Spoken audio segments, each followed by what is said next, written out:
नमस्कार प्रेक्षकांनो, तर आपण बघतोय घरोघरी मातीच्या चुलीचा आजचा एपिसोड. आणि आज पण आपल्याला संगीतातले काहीतरी डान्स जे आहेत शिल्लक राहिलेले कालचे ते आज बघायला मिळणार आहेत प्रेक्षकांनो. खूप मजा आली आजच्या भागामध्ये, चांगला भाग दाखवला होता आजचा त्यांनी. तर सगळ्यांचे बाकीच्यांचे डान्स झाल्यानंतर आता ऋषिकेश आणि जानकी वर्तमानात कसे दिसतात किंवा भूतकाळात कसे दिसत होते हे आपण बघितलं. आता भविष्यकाळात ते कसे दिसतील तर हे बघण्यासाठी नानासाहेब आणि आई दोघं जण इथे डान्स करणार आहेत. खूप छान वाटत होतं हे दोघं डान्स करताना बघून. एक लाजरांचा जरा मुकडा या गाण्यावर त्याने डान्स केला होता. खूप छान नाचत होती दोघं जण, आपल्या वयानुसार असं खूप छान नाचत होती. इकडे बघा शर्वरी आणि सौमित्र कशा हसतायत त्या दोघांना बघून, एकदम अशा एक्सप्रेशन देत होते, व्यवस्थित असं हलत होते. मध्येच स्वामीची पण त्यांनी पोज मारली होती, केली होती पोज. हसून हसून मजा आली. खूप चांगला डान्स केला आणि खूप एक आनंदाचा असं मस्त असं वातावरण तयार केलं होतं त्यांनी. आणि इकडे बघा कशी दोघं ओवी बघा कशी करते, सामे म्हटल्या, सगळ्या हसतायत आणि गाण्यावर खूप छान डान्स केला या दोघांनी मिळून. वाटलं नव्हतं की दोघं इतके छान नाचू शकतील, पण वयाच्या अनुसार दोघांनी खूप छान डान्स केला. सगळे इथे खुश झालेत, लाजतायत सगळे दोघं मिळून इथे डान्स करताना. आणि आजी पण इथे खुश झालेली आहे, सगळं छान असं दाखवते. आणि डान्स झाल्यानंतर ऋषिकेश आणि जानकी जाऊन त्यांना मिठी मारतायत, जवळ घेतायत, कौतुक करतायत त्या दोघांचं. कारण आई नाना त्यांच्यासाठी डान्स करतील असं त्यांना वाटलं नव्हतं. आणि मग त्याच्यानंतर सरप्राईज डान्स होतो, तो म्हणजे आपल्या प्रमोशनल टीमचा. हे सगळे मित्रमैत्रिणी ऋषिकेशचे, जानकीचे, म्हणजे जी काही प्रमोशनल टीम आहे त्या सगळ्यांना त्यांनी डान्स करण्यासाठी ते बोलवलं होतं. आणि त्या सगळ्यांनी सुद्धा एक नंबर डान्स केला. सगळे मिळून ओवीचं नंतर इथे कौतुक करतात. सगळे ऋषिकेश जानकीचे मित्र आहेत ते, आणि त्याचबरोबर जे काही त्यांचं काम आहे ते व्यवस्थित करत असतात. पत्रकार आहेत ते, पण कुठेही असं वाटलं नव्हतं की त्यांना नाचता येत नाही वगैरे. त्यांच्यातला जो काही आवड आहे डान्सची ती ह्या निमित्तानं त्यांनी पूर्ण केली होती. आणि गुलाबाची कळी या गाण्यावर ह्या सगळ्या मित्रमैत्रिणींनी डान्स केला. खूप छान डान्स केला आणि सगळे इथे खुशीत आहेत. आणि अशा रीतीने त्यांचा डान्स करत असताना सगळ्यात शेवटी सगळ्यांनी त्यांना म्हणजे सगळ्यांना बोलवून घेतलं. सगळे एकत्र नाचलेत परत आणि किती मस्त नाचत होते बघा. गुलाबाची कळी बघा हळदीनं माकली, आली लाली गोऱ्या काली तू चालली. मस्त वाटत होतं, ही सगळी एकदम नाचत होती. ते मोठा मॉब होता पण कुठेही असं गिचमीड वाटलं नाही. खूप छान इथे त्यांनी डान्स केलाय. आणि आपली ऐश्वर्या सुद्धा इथे टाळ्या वाजवून त्यांना प्रमोट करते. तिला पण आवडलाय बरं का डान्स. इथे कुठलंही कारस्थान नाही आहे तिच्या डोक्यात. आणि मग सगळ्यांनी मिळून जो काही कल्ला केलाय तो बघायला नको, इतका मस्त सगळ्यांनी मिळून इथे डान्स केलाय. आणि हा पण बघा कसा नाचतोय. इथे सगळे खुश झाले. तर ऋषिकेश जानकी ओवीचं कौतुक करतायत सगळं, कारण हे सगळं ओवीमुळे घडलंय. तर नंतर डान्सचा कार्यक्रम झाल्यानंतर इथे सगळे कौतुक करतात की आता कार्यक्रम झालेला आहे आणि सगळ्यांसाठी जेवणाची व्यवस्था आहे असं म्हणून कुणीही न जेवता जाऊ नका वगैरे इथे सांगतात. आणि मग सगळा कार्यक्रम आवरल्यानंतर ही घरातली सगळी मंडळी इथे गप्पा मारत बसलेत. आणि ऐश्वर्याची आई म्हणते की कार्यक्रम खूप छान झाला. मग लगेच सुमित्रा आई म्हणजेच आई म्हणतात की आमच्या ओवीमुळे सगळं झालं. ओवीनं काढलाच होता फतवा, मी कुठल्याच फोटोत नाही आहे आईबाबांच्या, आणि आपण लग्न परत केलंच पाहिजे असं म्हणून तिने हट्ट केला, म्हणून हे सगळं झालं. सगळे इथे सारंगचं पण कौतुक करतात की सारंग भाऊजी आणि शर्वरी ताई तुम्ही दोघांनी मिळून अँकरिंग खूप छान केलं. खूप सगळं असं गाणी शोधण्यापासून गाणी पाठवण्यापर्यंत कोरिओग्राफी सगळं तुम्ही छान केलं, मस्त वाटलं. आणि इथे शर्वरी बोलता म्हणते आमचं हे काहीच नाही, आपला सारंग कविता करतो. आणि मग ऋषिकेश म्हणतो काय आपल्याला हे माहितीच नाहीये. जानकी म्हणते 10 वर्ष झाली लग्नाला, मला हे आज कळतंय. ऋषिकेश तुम्ही सांगितलं का नाही? ऋषिकेश म्हणतो मला सुद्धा आजच कळतंय. मग इकडे शर्वरी सांगते की कसं व्हायचं की आमच्या दोघांची शाळेचं टायमिंग वेगळं असायचं आणि मग आम्ही असंच गप्पा मारत खेळायला सगळीकडे एकत्रच असायचो. आणि तो झोपाळा बांधला होता अंगणात आंब्याच्या पलीकडे, आंब्याच्या झाडाला. तर तिथे ना हा झोपे घेत झोकाळावर बसून आपल्या एकटाच आपल्या कविता, आपलीच लिहिलेली गाणी म्हणत बसायचा. नानांना आठवते का असं वगैरे तिथे विचारते.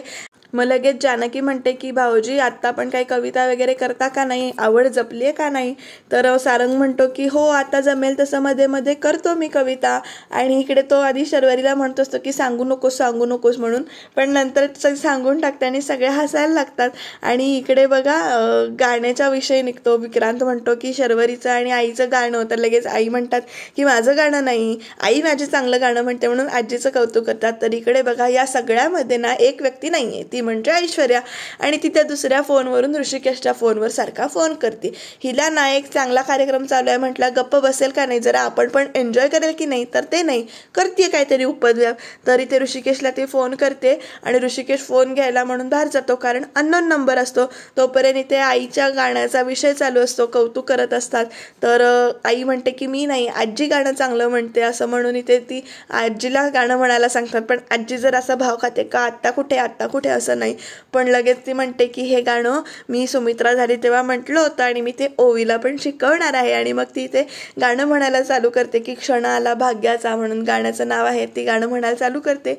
जानकी इथे खूप मन लावून ऐकतीये. तिचं मात्र सगळ्यांवर खूप प्रेम आहे. आणि इकडे बघा ऋषिकेश तो फोन उचलतोय, बोलतोय आणि म्हणतोय तुम्ही का फोन करताय, कोण आहे, तुम्ही बोला, कोण बोलतोय असं वगैरे तो इथे विचारतोय. पण आपली ऐश्वर्या नुसता फोन उचलते आणि असा धरून ठेवते की बोलत नाहीये, त्याला असं तडपवतीये ती नुसतं. आणि इकडे बघा ती हळूच आता फोन असा धरते आणि कट करून टाकते. नंतर ऋषिकेश पण फोन कट करतो आणि तो आतमध्ये जाऊन बसतो. तो काही विचार करत नाही फारसा या गोष्टीवर. आणि लगेच आता ऐश्वर्या आता म्हणते की आता मी सरळ समोरासमोर येऊन सगळं सांगणार आहे तुला, जे काही असेल ते समोर येऊन सांगणार, मागून वार करायचे आता पुरे झाले असं म्हणत तिथे निघते.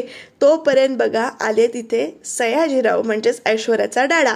तर ती म्हणते डॅडा तू, तर लगेच सयाजीराव म्हणतात तुला मी काय शिकवलंय, राजकारणात वार आपण डायरेक्ट करायचे नसतात, कुणाला तरी हाताशी धरून करायचं आणि एवढं सगळं तू प्लॅनिंग केलंयस ते असं वाया जाऊ देणार आहेस का वगैरे वगैरे ते इथं समजावतात. ती पण म्हणते नाही, पण माझा सगळा प्लॅन फ्लॉप केला आणि मला आता त्यांना खरं काय ते सांगायचं आणि मी स्वतः जाऊन ते सांगणार आहे.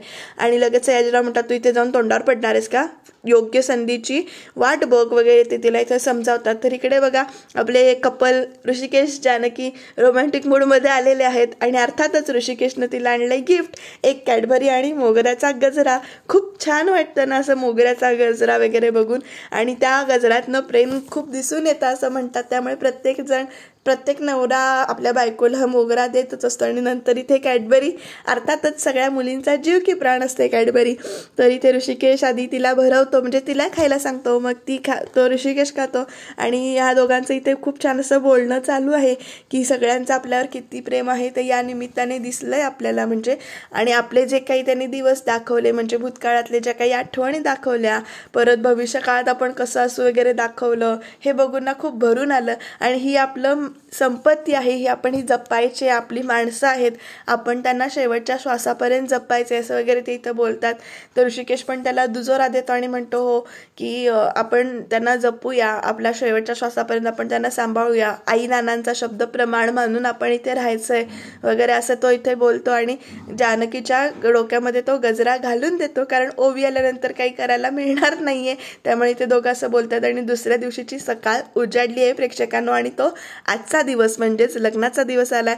तरी ते गुलाबला सगळी ते विचारते की तू पाहुण्यांची सोय बघतोयस ना, सगळं व्यवस्थित आहे ना. तर गुलाब म्हणतो ती काळजी माझ्याकडे लागली, तुम्ही काळजी करू नका. तर इकडे सारंग कुठे आहे असं म्हणून आई विचारतायत. तेवढ्यात सारंग येतो आणि म्हणतो हा काय, मी इथेच आहे. मग आई म्हणतात अरे सारंग खूप छान दिसतोयस तू. तर हसतो लगेच आणि म्हणतो ठीक आहे. तर तेवढ्यात ऐश्वर्या पण येते. ऐश्वर्याचं पण कौतुक करतात की तू पण छान दिसतेस. लगेच ऐश्वर्या म्हणते हो यांचीच चॉईस आहे वगैरे म्हणून ती अगदी कौतुक करते सारंगचं. आणि ते नाटकी का असं ना पण हसतीये इथे. तर ऋषिकेशला आणायला म्हणजेच नवरदेवाला आणायला सारंग इथे त्याच्या रूममध्ये जातो.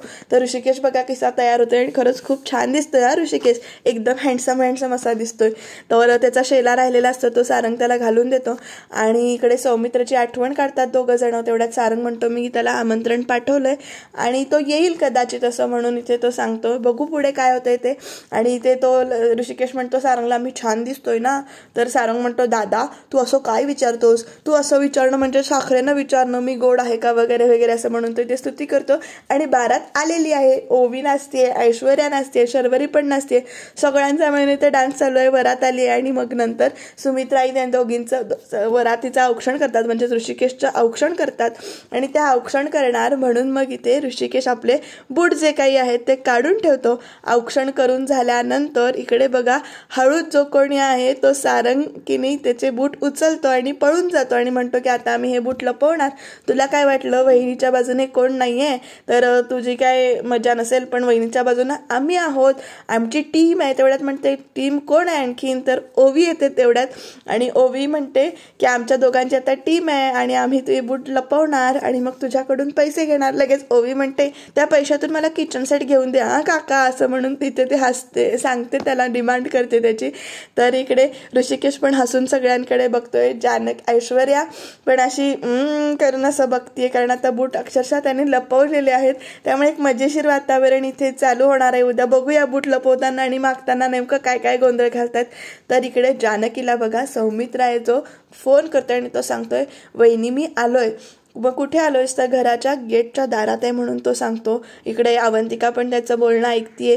तर तो म्हणतो की तुमचं लग्न झालं तेव्हा मी नव्हतो आणि त्यामुळे मी आता इथे येणार आहे. पण जानकी म्हणते की नानासाहेबांनी तर तुमच्यासाठी घराचं दार बंद केले. तर लगेच सौमित्र म्हणतो पण तुमच्या मनाची दारं उघडी आहेत ना, जे काही होईल ते होईल, मला तुमच्या लग्नाला यायचंय असं म्हणून इथे तो त्याला सांगतो आणि आलोच असं म्हणून फोन ठेवतो. दोघं इथे खुशीत आहेत आणि दोघं उद्याच्या भागात आपल्याला घरात जाताना दिसत आहेत. तो ठरवतो की आता घरात जायचं आणि तो दारात येतो. तोपर्यंत जानकी म्हणते की सौमित्र भाऊजी आणि अवंतिका तर इथे नानासाहेबांना भरपूर चिडलेले दाखवलेत की तू ह्या घराचे आलास कसा, तू हिंमत कशी केलीस वगैरे वगैरे ते इथे विचारतात. बघू उद्याच्या भागात काय होईल ते. जानकी ऋषिकेशचं लग्न झालंय आणि ते सारंग काहीतरी आरसा ठेवून त्यांना लग्न दाखवतोय असं काहीतरी इथे दाखवलंय. आणि हिम्मतराव आणि नानासाहेबांचं बोलणं जानकी ऐकताना दाखवले. परत जानकीच्या डोक्यात नानासाहेबांच्या आयुष्यात कोण दुसरी बाई आहे हे चालू झाले आणि नेमकं काय होईल ते जाणून घेण्यासाठी तुम्ही बघत राहा. सबस्क्राईब करा.